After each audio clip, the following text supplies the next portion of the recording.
In today's video, I am going to teach you how to use member sites on Squarespace. To get started, log into your Squarespace account and open your dashboard. This is where you will manage your site content and settings. Once you are inside the dashboard, look over to the left-hand menu.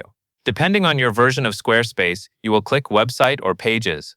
Both of these options will take you to the area where you can add and organize the pages and sections of your site. After that, scroll down until you find the Not Linked section. This section is useful because it lets you create pages that are not directly shown in your main site navigation. That can be especially helpful for private or members-only content. If you do not see that section right away, you can also click the main plus icon to begin adding a new page or site section. Next, click the plus icon and choose Member Site from the available options. This tells Squarespace that you want to create a dedicated area for private membership content rather than a standard public page.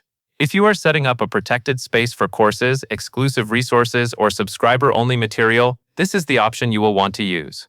Squarespace will then ask you to choose a layout for your member homepage. Take a moment here and pick the layout that best matches the kind of experience you want your members to have. The layout you choose will affect the initial structure and appearance of the page, so it is a good idea to select one that fits your content style and overall branding. Remember, this gives you a starting point, and you can continue customizing it later. Once you have chosen your layout, type a name for your private membership area. This name should be clear and easy to recognize, especially if you plan to manage multiple sections or member spaces in the future. After entering the name, press Enter to confirm it. At that point, your member site will be created, and you will have the foundation of your private membership area set up inside Squarespace. From there, you can move on to organizing and customizing the content for your members. That covers everything you need to know.